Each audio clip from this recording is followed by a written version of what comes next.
আজ আমরা উইলিয়াম ব্লেকের এক অসাধারণ সৃষ্টির জগতে ডুব দেব। তার বিখ্যাত কাব্যগ্রন্থ সংস অফ ইনোসেন্সের একদম শুরুর কবিতাটা নিয়ে কথা বলবো। কখনো কি মনে হয়েছে, আহা, এই আনন্দের মুহূর্তটা যদি চিরদিনের জন্যে ধরে রাখা যেত? ঠিক এই প্রশ্নটাই যেন উইলিয়াম ব্লেক নিজেকে করেছিলেন, আর তার উত্তর খোঁজার চেষ্টা করেছেন তার এক কবিতার মধ্যে দিয়ে।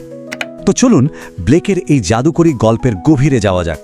বোঝার সুবিধার জন্য আমরা পুরো গল্পটাকে এই 5টা ধাপে দেখে নেব। গল্পটা শুরু হচ্ছে এক বংশীবাদককে দিয়ে। ভাবুন তো, এক শান্ত উপত্যকা, আর সেখানে এক বাঁশিওয়ালা আপন মনে শুধু নিজের আনন্দের জন্য বাঁশি বাজাচ্ছেন। তার সুরটা যেন প্রকৃতির সাথে মিশে একাকার হয়ে গেছে।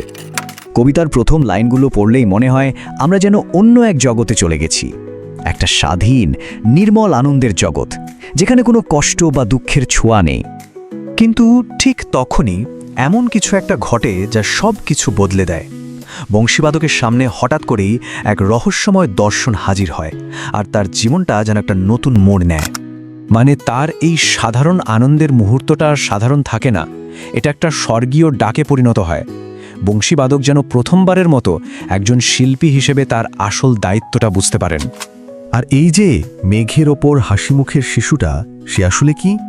সে হলো ঐশ্বরিক প্রেরণার প্রতীক, একদম খাঁটি নির্মল নিষ্পাপতার প্রতীক। তার হাসিটাই যেন একটা নতুন কিছু সৃষ্টি করার আহ্বান জানাচ্ছে। কিন্তু শিশুটা শুধু এসেই থেমে থাকে না, সে একের পর এক আবদার করতে থাকে।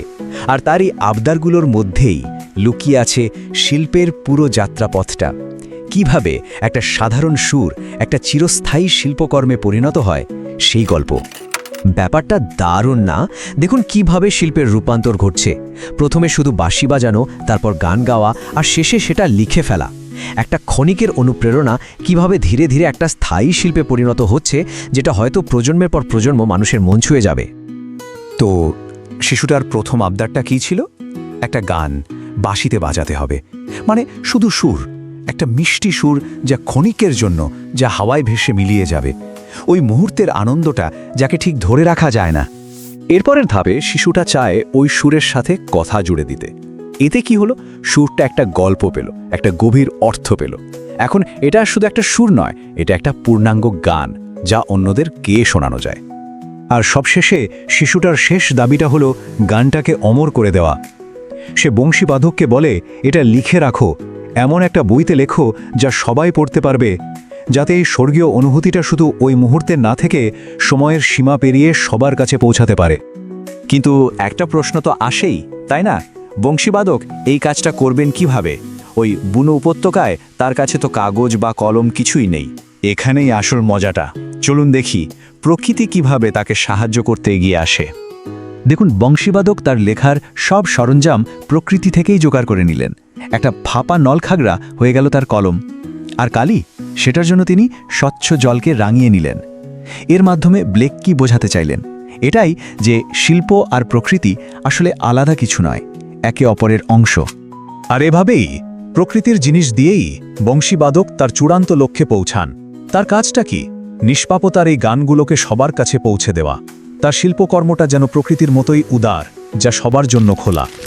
আসলে পুরো কবিতাটাই হলো ব্লেকের তৈরি করা নিষ্পাপতার জগৎ বা সংস অফ ইনোসেন্স এ ঢোকার দরজা। এই কবিতাটা দিয়েই তিনি আমাদের সেই জগতে স্বাগত জানাচ্ছেন, যেখানে সবকিছুই সুন্দর, পবিত্র আর সরল। কিন্তু গল্পটা এখানেই শেষ হয়ে যায় না।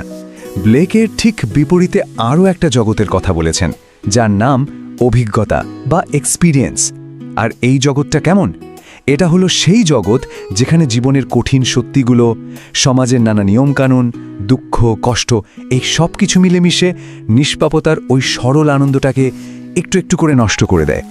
তাহলে পুরো কবিতাটা আসলে কি? এটা হলো একজন শিল্পীর দায়িত্বের একটা অসাধারণ রূপক। শিল্পী কিভাবে স্বর্গীয় অনুপ্রেরণা পান আর তারপর সেটাকে একটা স্থায়ী রূপ দেন, এমন একটা রূপ যা সবার মনকে ছুঁয়ে যেতে পারে, সবার হৃদয়কে আলোকিত করতে পারে। ব্লেকের এই কবিতাটা শেষ পর্যন্ত আমাদের একটা গভীর প্রশ্নের সামনে দাঁড়িয়ে করিয়ে দেয়। ভাবুন তো, যদি আজ মেঘের ওপর থেকে কোনো শিশু এসে আমাদের কাছে কোনো গান শুনতে চাইতো, তাহলে আমরা কোন গানটা শোনাতাম?